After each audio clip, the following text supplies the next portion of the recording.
And flow and rhythm, like any other circuit, is the name of the game here at Spa. If you get the rhythm right, there's the... Oh, and that is a very big one indeed. It's Jacques Villeneuve. Jacques Villeneuve, who had his suspension collapse yesterday. Well, this has to be the unluckiest man in Formula One this year. And amazingly, look at that car. And Jacques Villeneuve gets out of it, and he appears to be perfectly all right. Well, that's Eau Rouge where he went off last year. And we were saying earlier on, weren't we? The red flag is out, as you've seen. But we were saying earlier on, and he had the massive speed over the top there on his earlier run. He's very, very brave through there. And for the second consecutive year, Jacques Villeneuve has been too ambitious in Eau Rouge. Identical circumstances. If you could overlay Jacques Villeneuve in the Williams last year and Jacques Villeneuve in the BAR this year, I think it would be inch for inch the same accident. And thank heavens the result is the same. A perfectly all right driver, albeit a very injured motor car. And of course, without a doubt, yes, the session has been stopped because they've got to get that broken machinery off the track. And look at the energy that's absorbed there. And look at the, isn't this incredible? He was doing an enormous speed when he went off and into the tyres. And that's another indication of how good the safety conditions are in Formula One these days. As Craig Pollock, who must be thinking, what else can possibly go wrong this year, gets off the pit lane gantry at the BAR position. You might also be thinking that's another $500,000 just gone in the wall, because that destroys everything. Chassis, of course, all the suspension. Inevitably, it would have broken the engine and the gearbox too. So that car absolutely just disposable. Throw it away. There's very little they can take off of that.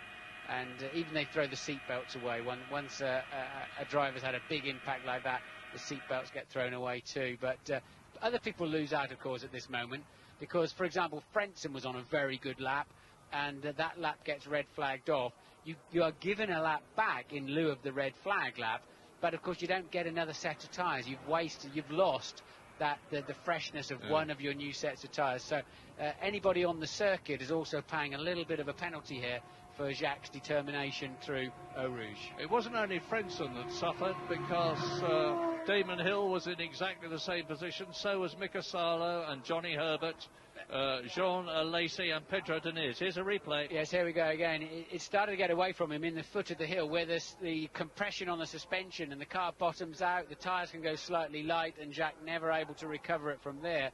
Does it actually roll over? I was trying to catch it earlier on. Yes, it does. Look, it actually does a roll and ends up right way round again. That is an enormous with Jacques accident. in it, of course. Yeah. I mean, you are tightly belted. You can't move a muscle. Your head can move from side to side.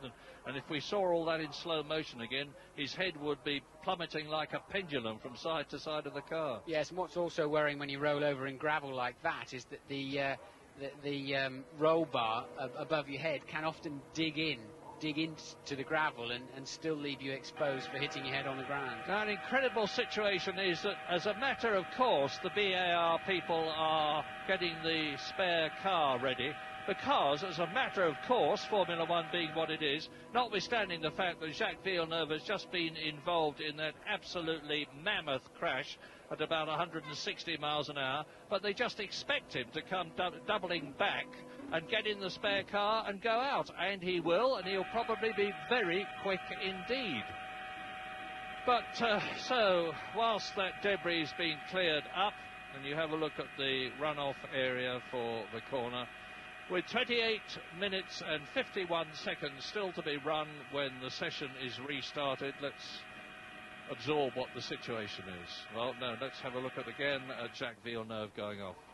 Back end goes straight into those rows of tyres with... And immediately just calmly lifts his visor, gets out of the car, having undone his safety belts, waves to the crowd and sprints back. Yes, Mika Häkkinen fastest. David Coulthard second fastest.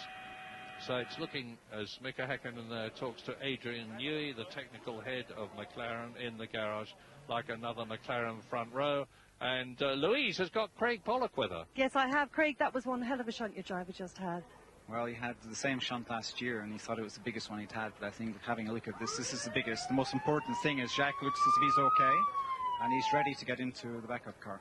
Any idea what speeds he was doing? It's not a question of the speed, I don't know, but I know that he was flat out. Thanks. We're glad he's okay. Well, we've just seen Jacques walking into the garage with Erwin Gollner, who is the physio at the BAR team and would have been the first chap to look at him. Yes, I remember having dinner with Jacques in Tokyo last year prior to going down to Suzuka, and he said, oh, let's talk, what's your best ever accident, you know? And he gets so excited talking about his big crashes he had over in IndyCar racing and Eau Rouge here, and Jacques gets quite a buzz out of that sort of thing. While they're clearing up the mess, we're going to take a quick break.